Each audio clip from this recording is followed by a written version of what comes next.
you for being on time. And I think we might as well begin, except for one correction that I need to make here. Okay. Because I don't want people to get confused. There Right. you go. That had to happen. All right. So we are a small group today, but we are already double the size of the audience that we were last time. Today we have 2 people listening. Yes, last time it was just 1, but that's not the point, because we want to have a good conversation, and we are recording this so that people can listen to this afterwards and still learn something. Given the many developments with the coronavirus pandemic, I think a lot of people have end of times moods and are worrying about other things than a conversation about writing. Nonetheless, that's what we're going to do today. And I thank Carl and Jacob for being there. I asked both of you to disable your microphones so that I have no audio confusion here and we can all hear our guest well. If you have a question, note that there is a chat function when you go to the top of your Zoom panel. At the very right, there are 3 buttons under which it says more, and you go over that, and then you can activate a chat box, and in that chat box you can ask a question. So I will have that open and available, so when something comes up on your end, I will see your question, or you can of course also activate your microphone and politely interrupt the conversation. So let's now turn to Professor Neufeld, and I hope it's okay if I make this more casual and call you Stephen, since that is what I call you usually. And so I think you are about as successful an historical writer as you can be. I mean, of course, there are people that have written a dozen books, but you have published successfully, and I think for anyone in our audience, your level of success is pretty much sort of the pinnacle of their aspirations. So I would like to ask you first, how did you become a writer, or what motivated you to sort of choose a career in which writing is so central? I think it was really reading a lot. That I had always read an awful lot. It had shaped who I was, and I think you feel like you want to return that and write things that engage your audience and tell the stories that you're learning. Tell the kind of story that you think makes a difference. And so, as a writer, I think I was briefly kicked out of university. Spent some time sitting on a patio in Spain, drinking bad wine and writing. You were briefly kicked out of university? Yeah. I was given dean's vacation. I had a low GPA. I had a year off to get myself together. This may not be a story that you love to share, but I think it's actually a really good one to share. That tells me that you didn't always have the discipline or the recognition as a writer. Oh, absolutely. Yeah. I don't think any of my professors at the time would have thought this was where I'd end up. I was a pretty bad undergrad student. I didn't show up. I was unmotivated. But being in that place and that time, having sort of most of a semester of sitting on a patio somewhere in Spain, in Granada, I ended up trying to tell stories. And it wasn't necessarily history, but it was just writing. Just trying to write. Oh, okay. So you really sort of found an interest in writing beyond just the discipline of history, because I would say a lot of our colleagues might actually just think of writing as the thing you need to develop if you love history. Right. Yeah. I think I developed the love of writing probably before the history part of it. Mm-hmm. That I was reading all kinds of things, but reading a lot of fantasy and sci-fi, and some of it good, some of it bad. The bad stuff's really helpful because you learn what not to do. Right, and I think that gets us to a really important question: learning how to write. Because for a lot of us at our student stage, we think of the question, can you write? And we think, of course I can write. I know how to put words in a line and more or less form a sentence, and that's writing, right? But there's a big step from writing words to making sense. Yeah, and that academic voice that we try so hard to teach, at some point actually starts to hold you back. Yeah. You know, it's something, it becomes very hard to unlearn it. But I know for myself, if I write something and there's a lot of jargon, a lot of technical, you know, phrasing and theoretical stuff, it's probably because I don't understand it. Mm-hmm. Mm-hmm. And you know, I really doubt sometimes whether people like, you know, Judith Butler, Homi Bhabha, how well they understand what they're saying, because they can't convey it. Yeah. That well. It's hiding clarity behind big words that intimidate. Absolutely. Yeah. I think you can go too far. You don't want to quite go all the way to Hemingway. Mm-hmm. Right, with simplicity. Do you remember some turning points in your learning process where, you know, you really sort of had you know, real moments of recognition that, you know, writing is about this and not the other?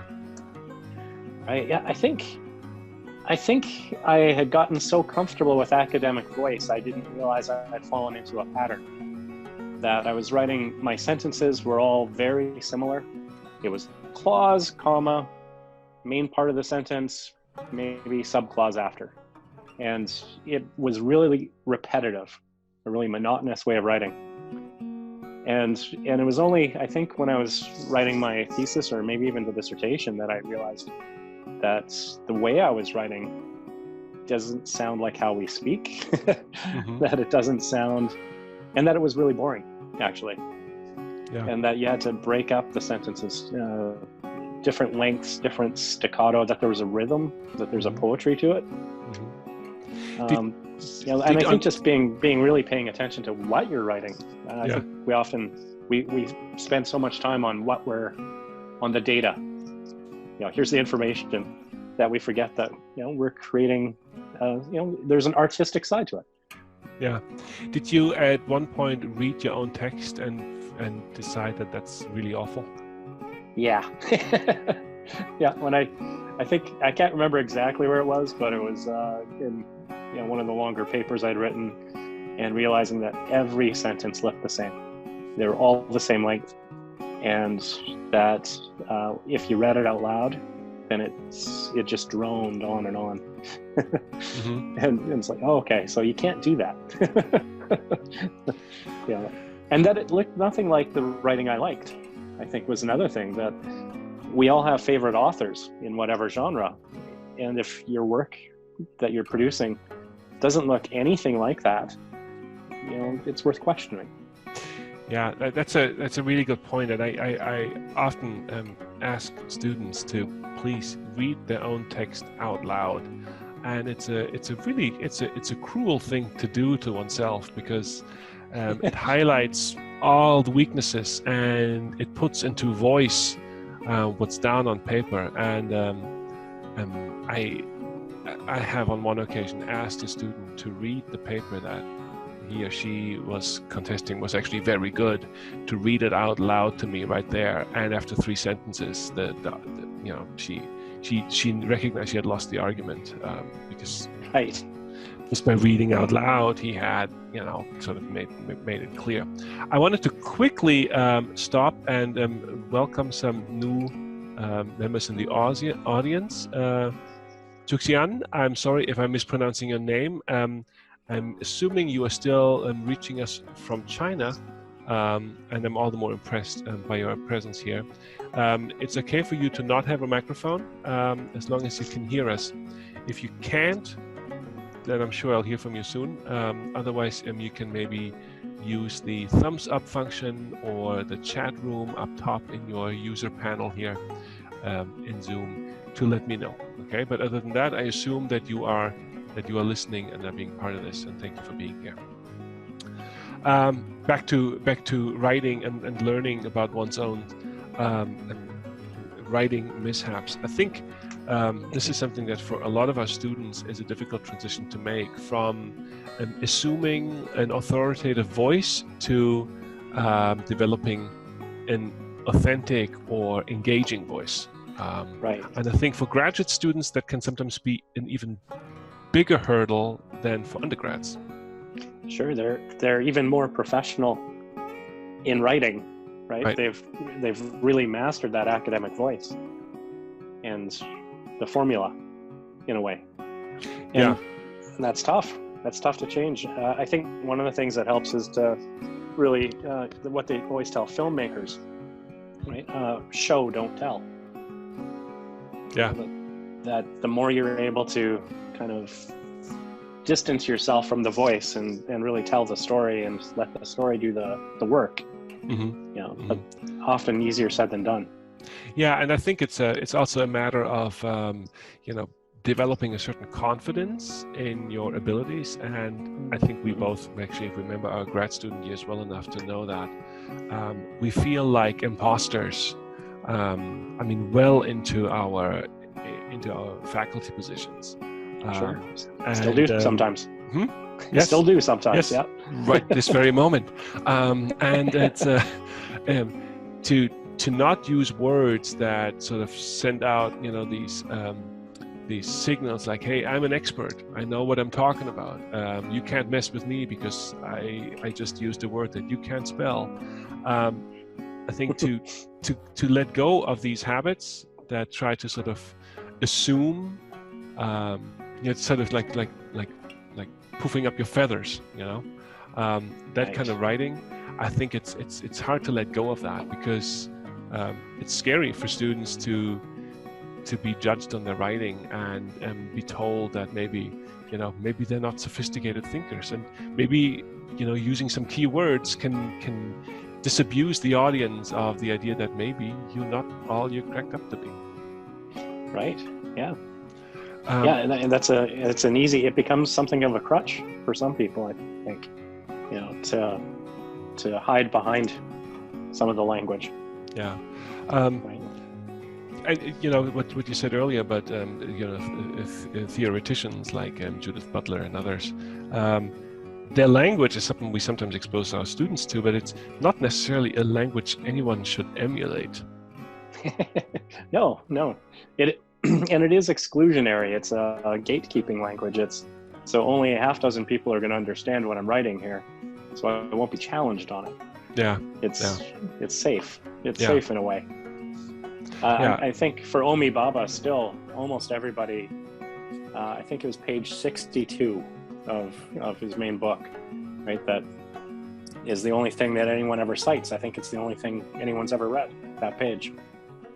I will confess to you, I as a graduate student, I joined a intellectual reading group, a theory reading group, because I thought I was lacking in theoretical understanding. And the first thing they picked up was a book by Michel Foucault, who, for my scholarship on prisons, is absolutely vital.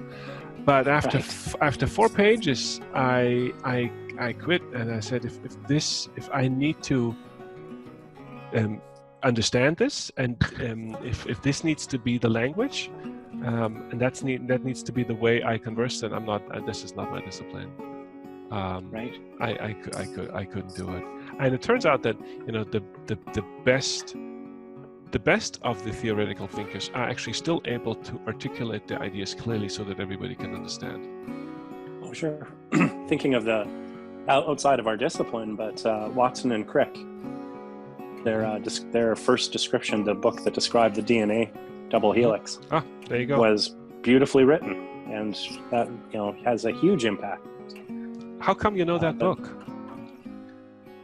I'm not sure. Well, I took sciences for a while before I got into history. But yeah, it's a really easy, accessible book on a topic that was very esoteric to most people, I think. Mm-hmm. Yeah. Yeah. It's a must read. So, who were your first editors? The people that that criticized your writing. And I just noticed a horrible typo here, so let me quickly. Oh, I thought that was on purpose. No, I thought, yeah, it's like a advice. witty pun. Yeah, I could claim that in retrospect, but no, sadly, that's not the case. It was, I would say it was professors. I remember going into an office, Dr. Roderick Barman, who did Brazil, and he looked over a 5-page paper in about 10 minutes and just completely tore it apart. So faster than I could read it, he was tearing it apart. And it was so much better with his feedback that, you know, it was a little daunting, but it was so much better. I think that was my first real editorial encounter. Somebody who was just fantastic at what they were doing. And so I think, and another, my old advisor always stressed to us that whenever you get feedback, whenever you have an editor, whatever they say, peer review, whatever, is always a compliment because they engaged with your work. Oh, so anytime someone really reads your work, it's a compliment. Yeah, that's a good point. And of course, it takes a long time to actually be willing to put your writing out there and expose it to that kind of criticism. Right. Yeah. It's a development of a bit of a thick skin sometimes. I have a friend who's a real perfectionist, and he's on year 13 of his dissertation because he just can't let it out of his hands. Perfect is the opposite of good, right? Because you only get to good when you get that feedback. Yeah. Who do you usually turn to when you want criticism of your work, or you want someone to read your work? I've got a couple of friends who I know will give me as harsh, cruel a commentary as they can, who will, but useful, so constructive, but won't hold anything back. Who are in the field and know what I'm writing about. And I also actually like to run it past someone friends who are not historians. Just because if they don't understand what I'm saying, then probably I don't either. So I think it helps to have kind of a little bit someone who's going to look at your writing, someone who's going to look at your ideas, someone who just will tell you if you're off the deep end, making too jargony. Yeah, it's not a good idea to only have fans or loved ones read it. I tell my students, if you give it to your mom, she will love you unconditionally, and that's exactly the person you don't want. You want someone who sees your flaws, is not blind, and sees the flaws in your writing. On the other hand, of course, it takes oneself to be willing to listen to it and not get defensive. Right. And that is really hard to do. For my book, Reviewer number 2, was brutal. that was hard to take, and I think I had a good editor-in-chief who kind of talked me down probably, and told me that it's okay. This is part of the process, and we're going to extra reviewers on this, and so I think even as we become professionals, sometimes accepting editorial advice can feel very personal, especially if you've put a lot of yourself into your work. But if you keep in mind that it's to make it better, that this is ultimately in your interest. Yeah, it helps. Yeah, I remember when I worked for radio, I wrote a piece that I wrote because I made money with it, and my heart wasn't in it. So there were a couple of real sort of cliche lines, and the editor just read the paper and then crumpled it into a ball and threw it at my head, and he said, "Get serious and do that again." And even though I was completely appalled and hated the way I was sort of put down in the newsroom, I also knew that as much as I hated it, he was right. I wasn't actually I wasn't being sincere then when I was writing. These were just things that I thought might sound okay. So one has to. I think you have to be honest with yourself if you feel like, are you really convinced of your own sentence there? Is that really the best you can do? So is there no better way of wording this? Yeah, and I remember in my thesis committee for the dissertation, I had some fans, some professors that just loved what I did, and that's nice and that's motivating. And then I had two that I absolutely dreaded and feared, but they really spent hours on a couple of pages and put so much thought into the responses. And in the end, I think I mean, two on the committee kept me going and feeling like this wasn't a waste of time, and the other two made sure that I learned something. And you can't always have both at the same time. No, great when you can. Yeah. We had one professor who would have us read out loud in class the first and last sentences of our weekly reading assignments, and have everyone go around the table and say whether that would pass, whether it was a pass-fail. Yeah. And it was mortifying, of course, but really highly motivating. And you really start paying attention to that first and last sentence. It was really crafting it. That leads me to a question that I actually didn't put on here. I mean, I have learning to write, but teaching to write. When you teach writing, do you do some of these things yourself? I mean, do you let people read out loud or make them read out loud? I think I should. I haven't so much, but I have encouraged it. But especially if you have a 10-page paper, that's only 25 minutes. And so I tell them, say it out loud to your roommate, to your dog, to the mirror if you have to. And if it doesn't make sense when you're speaking it, it doesn't make sense what you wrote. Yeah. I also tell them I have them bold all of their topic sentences.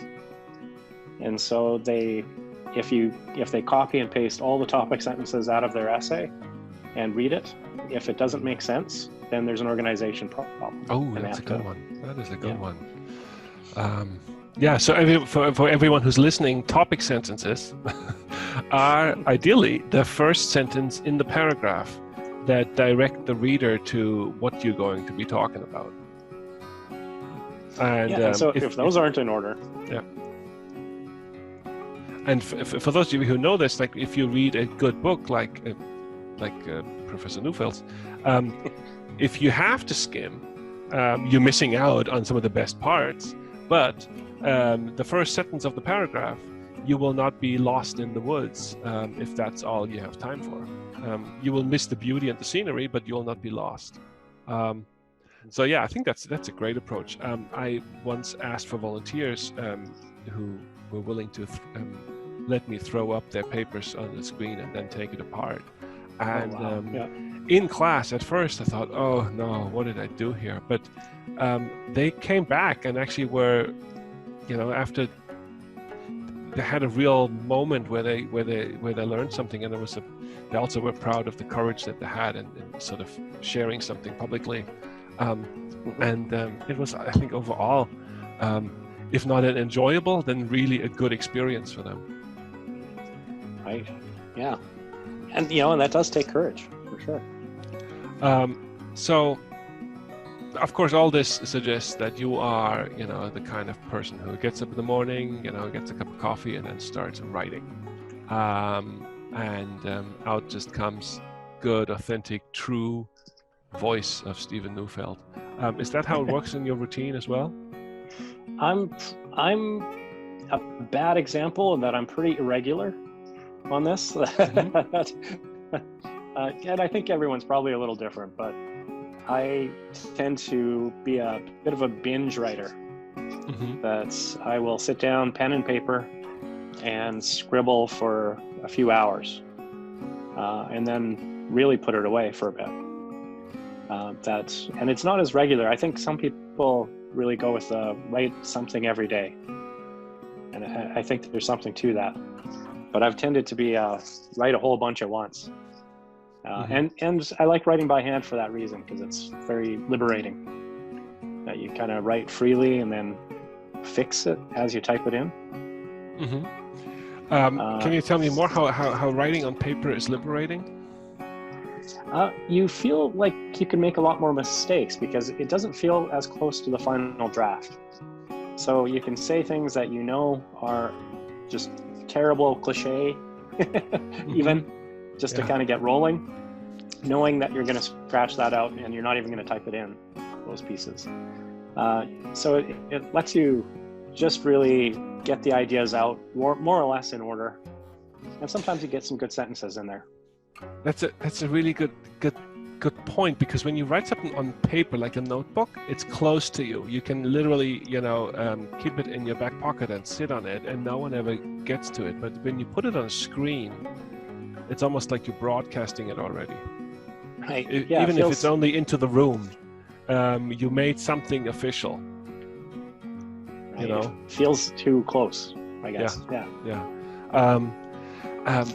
I think that's one of these sort of tips that maybe some of our listeners could sort of pick up on and say, okay, maybe if I do have a hard time sitting down and writing, because I feel when I write something, it's got to be good, and the first sentence is just, I don't even know what verb to use or what the proper adjective is here. And so, you're stalled on the first sentence on the page, and you end up with writer's block. Right. And if you start with something you know has to change, like since the dawn of mankind, the Mexican military has blah, blah, blah. You have to go back and change that. It's cliche, it's terrible. Yeah. But you've started. Yeah.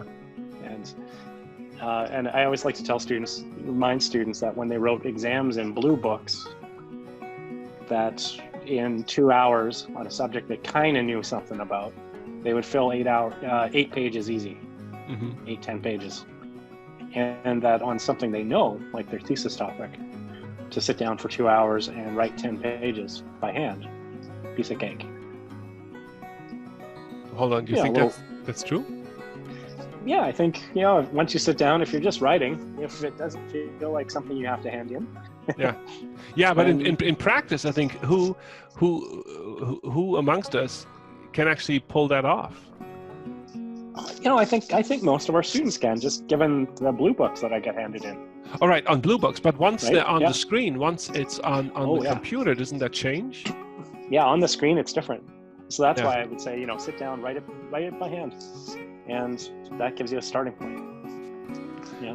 Now when I think about how easy it is for students, say in the classroom, to take note, if I give them a piece of paper with a question and they write it down, they don't sit forever and think about the proper wording. They start writing. It just feels different, I think. There must be. I guess that's what I mean by it feels liberating. I think I understand what you mean. Historically, there was a discussion when the typewriter came in that the typewriter was ruining the soul of the writing. That there was something in between you and the writing that there wasn't with a pen. I think there's something to that. So, I can completely understand what you're saying here, and now it makes me almost want to turn to my notebook and start writing things down, because often I sit at my, because I'm actually a horrible procrastinator, and I will do anything, including dusting my bookshelves, before I actually start writing. Right. My house is so clean when I have. Oh my goodness! Yes, absolutely. But when I sit down and I want to write, I'm on the page, and even when I'm engaged and committed, sort of, and in my subject, I'm in the zone. Like you need to be in the headspace, right? Right. I often don't know how to say it, and the second I step away from the computer, it comes into place. It starts coming.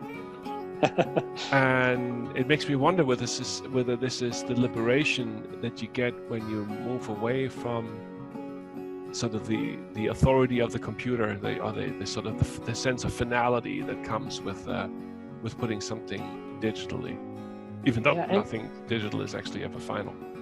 And I think we often, as historians, we have our data, we have all of our notes, our all of that, and you already know that stuff. It's already stuck in your head somewhere. You've already taken notes on the sources. Yeah. And we kind of go back to the sources too much as we write the draft. Mm-hmm. Right. So I like to go somewhere away from all of my research. Go sit on a patio somewhere or sit outside and write by hand. And, I can fill in the research. I can change it up, revise it later. Yeah. So you don't get bogged down in the detail. Right. Yeah. You're not. Oh yeah. Where's that one citation? What did that one guy say exactly? Yeah. No. I know that guy said something. I'll just say, so and so said something. Just write that down, and you can fill that in later. Yeah. That's a very good. That's a very good idea. I think I should do that too. Now, do you write chronologically in order when you have an argument or a paper? Try to, yeah, as much as possible. Try and keep it in, at least in that order, just to try and keep cause and effect linear as much as I can. So that's when I wrote the book, I had sort of a nonfiction weave through it, and that was sort of different. I was writing that separately and then inserting it, but yeah, I think writing it chronologically as much as you can. Yeah. Now, in terms of methodology, and for those of you who, for those of our audience who haven't read all your work, how would you describe your style, your style as an author in terms of method? So for the work for the blood contingent book that I wrote, I tried to have different layers in it, where there was a social cultural history that was in some ways fairly conventional, and then within the footnotes for sort of grad students and scholars, something much more theoretical, an argument being laid out in the footnotes, which sort of went with Foucault, that sort of Foucauldian analysis. And then sort of surrounding it on the sort of top layer, a historical fiction, where I was using composite characters made from the files of all of these different people I had read about, and creating something more of a narrative storyline to create sort of a more accessible, like, this is what this all means, and to frame the analysis that was in between. So this makes me think that you gimmicky. I should have invited you to come with a book and read a passage, because I wonder how you sort of got around accusations of, well, in hallway parlance, making shit up. Right. Did you say, one can imagine these kind of phrases all around, or how did you get away with it? I set it up in the introduction as that, the fine line between historical ficticity and fictional history, right? That since these were based on so many records, that it was a generic-ish story, but it was meant to question how much data, how historically true the story was, right? So. And then I set aside the narrative was all done in italics, so that as the reader went, they would see when it was the story of the three characters, Diego, Melchora, and Salvador. They would see that it was their story, and then it would go back to the social cultural history in normal font. Wow. So, and it was hard. Yeah, the reviewer number 2 had words about that for sure. Yeah. All of the reviewers did, I think, to some degree, but some clearly liked it. It worked. Yeah, and this had to stick, and so you can't always listen to your editor, right? That's or peer review. Sometimes you stick to your guns. I'm assuming that your editor, though, stuck with you, right? He did, yeah. The chief editor, he liked the idea. He was a big fan of it, and stuck with it and believed in it. He was actually a good friend of our colleague of Gordon Balkans. Ah, oddly enough. yeah. Yeah. So yeah, and so he had faith that this thing would work, and the press liked it ultimately. So that was, which, you know, there were some sleepless nights on that, I think, for me. But I think that also reflects sort of where your passion for writing originally came from. That, you know, you came to history as someone who liked to write, not an historian who sort of uses writing as a means of conveying information. Right. Yeah, I like the stories, and history is still full of stories. It's, you know, such a rich thing. Yeah, I actually did in my BA. I had done sociology as well as history, and sociology just seems so soul crushing. Yes. Yes. Whereas history, the stories, I just, you know, you could live the stories, and I think that's a big thing with writing. If you're passionate about it, it comes through. If it's a topic you don't much like, that comes through as well.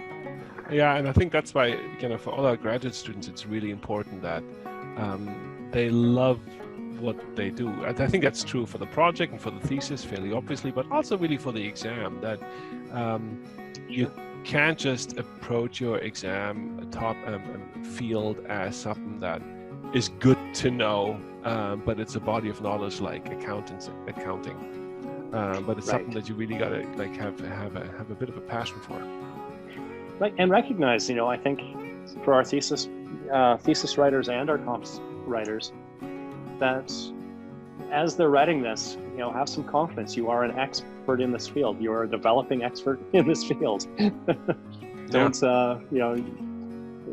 Don't assume that you should feel cagey or qualify everything. I think that's really helpful to kind of keep in mind. Yeah. So, Stephen, if you could sort of hand out sticky notes to everybody who listens to this, and say, like, this is the stuff you should put on your, well, maybe not screen, but on your desk. What are the sort of key tips that you would hand out? I think perfection comes in revision. That just remember that this is gonna get fixed. You know, keep working at it, but do it in stages, right? So get that rough draft and then fix it. I'm still working on this, the idea that kill your babies. That you may have a particular sentence, phrase, or idea that you really like, but everyone else says doesn't work. Believe them. Yeah. Sometimes you have to set that aside. Yeah, because it's not your baby. It's not your baby. Yeah. It's just a sentence. just a sentence. Yeah. And I think too, as you're writing, if you've got a good flow, but you've probably done enough for the day, stop mid-sentence. Because then you have somewhere to start again the next day. Oh, that's good. I'm going to take some notes here. I'm going to make sure I do that. I like that. Yeah. You don't have to face the blank screen again the next day. Yeah. Do you have any tips for sort of more lively writing? You know, the old cliche trope would be think verbs. Right. But do you have a sort of a key advice on how to sort of keep the prose engaging? Keep the prose. Well, you want it to be active, so I would say look for your is, was, and were, and see how many of those you can get rid of. Try to keep those to one is, was, or were for every 5 pages. Yeah. You know, then it's going to force you to use active voice. I think that helps. Look at the sentence length, and a lot of software actually lets you, you know, see that. Right? How much variation do you have in sentence length? Yeah. Because that has an effect. I think those would be 2 of the main ones for that. And run it past someone who's not, you know, not your mom, not a historian, not your mom. You know, maybe a crazy old cat lady aunt of yours. And if they understand it, and more, if they like it, then you're on the right track. Yeah. Oh, that's really good advice. Okay, well, Stephen, thank you so much. Okay, so Jacob had to leave earlier, and he thanks us for this. He found it very helpful and motivating, so that's good to know. But we still have Carl and Juxian here, and so you guys, if you want to ask a question, you can either use the chat room that's available on the top right here, or you can use the microphone and enable your microphone. Right. If I could say one other thing too. Mm-hmm. There's never a perfect time to write.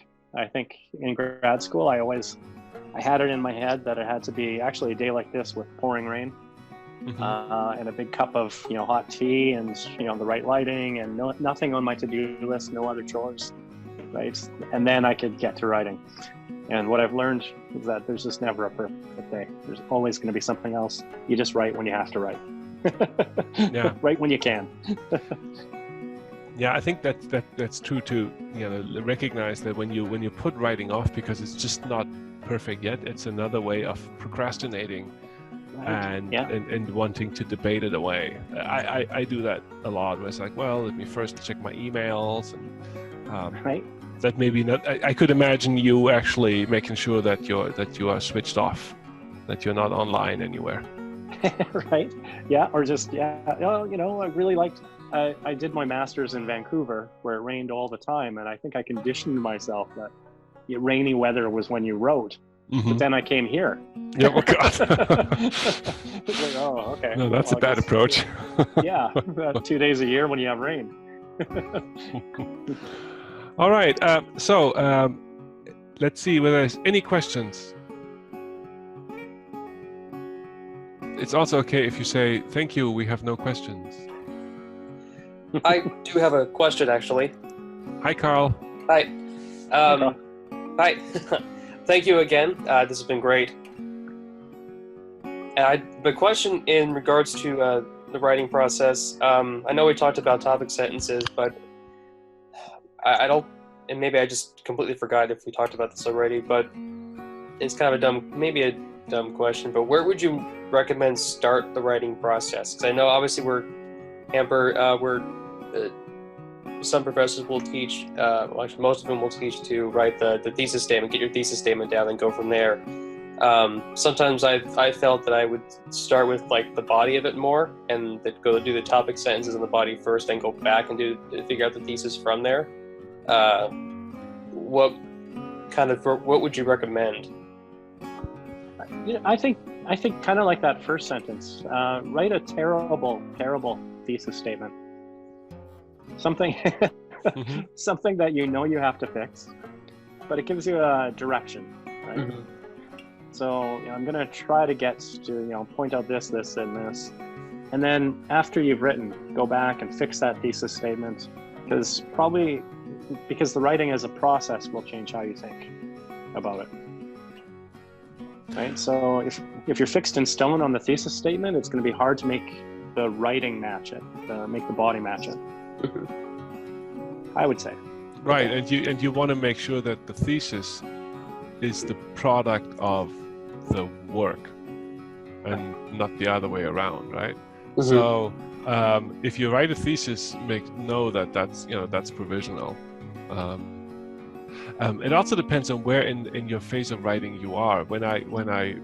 For me beginning, I always have some episode, something that will serve as the vignette to everything, like an opening illustration, where I try to set the scene in a way, and something telling happens, and then sometimes I don't know what's telling about it, but there's something to it where I feel like this is important. I just need to figure out how, and I write that first, and then I start writing topic sentences about how there's stuff worth paying attention to in that particular historical moment.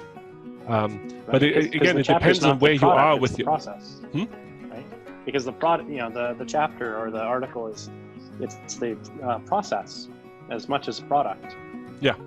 Right. You're figuring it out as you go often.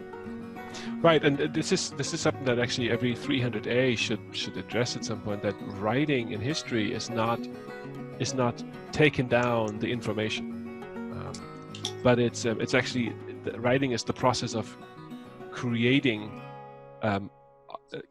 putting information together and then making sense out of it. In my current 300A, I have a biology major who took 300A because he's interested. And he perfectly illustrated the contrast where biologists, they have no problem writing because they don't have the ambition of writing in an engaging way, because what they're writing is a summary, is a report of the data, and the biologists, they look to the report for a quick summary. The actual biology happens elsewhere, but for historians, it all happens in the writing. We can't refer to another place where our actual work lies. Right, it's our laboratory, not our lab report. Yeah. I like that, yeah. And so, Carl, I mean, it may be that for a couple of years you'll be figuring things out what the best method is, but it can be as messy as you can bear it if in the end it's clear to the reader. That's all that matters. But beginning with a very provisional and incomplete thesis and then sort of revising it seems like a good approach. I had a friend in my master's who wrote an entire thesis, and at the end of the process had to go back and add a not into his thesis statement because he had proven the opposite of what he had set out to do. Yeah, that's awesome. I mean, that's ultimately when you present it, no one knows that was how you came about it. I mean, you can be frank about it and say that's and often in the acknowledgements, that's what people do, or in introductions. Right. Yeah, I mean, you're not giving yourself a contract when you write down a thesis idea. All right. Any other question? I have a question. Hi there. Yeah, I'm sorry I missed the first part. So my question is about the vocabulary. It's necessary to choose the difficult words for our thesis. When I look over what I write, I think, the word I use is mostly too simple. So I worry about that. Okay, I think you would have enjoyed the beginning of our conversation. Stephen, do you want to answer that? Sure. I think when you use the simple language, you can be even more clear, and I think it often actually works better than the big words, than the large vocabulary, because you're expressing it much more clearly. So I think that's okay. I think more than okay, it's actually it's desirable if you convey your argument in regular accessible language. You can convince many more people, and it doesn't show less mastery of the language. And Stephen and I, we talked at the beginning about how it's so common, especially for graduate students, to feel that they need to impress with big words, and they can never be a straightforward verb or noun. They always have to first turn to the thesaurus and look for something more complicated. That's absolutely no reason to do this. Yeah, we get conditioned by standardized tests, SATs and GREs, that you have to use those big words, but it's not true. I mean, it's more important that you think about writing vividly, meaning write in a way that creates imagery in your readers' heads. But the more abstract, obtuse, and strange, obtuse would be an example, words you use, the more you lose your audience. And I think some people do that on purpose, hoping that they lose their audience, so they're not being hunted down and tracked for their inconsistencies.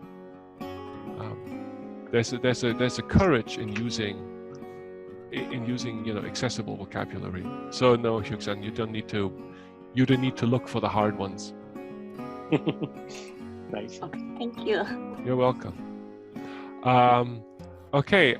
Any other questions? Carl, Yuxan, you're welcome to ask anything. All right. So we're a small group, but I think this was an engaged audience and an engaging guest. Thank you, Professor Neufeld. Yeah. Thanks, Volker. Not a problem. We will be back in April, and then we will speak to Jochen Burgthoff about his writing process, and maybe even invite some alumni of his to speak about writing as well. So thank you, everybody. Have a good weekend, and take care. Thank you. Thank you. Stay healthy, everyone. Take care. Bye. Yes. Bye.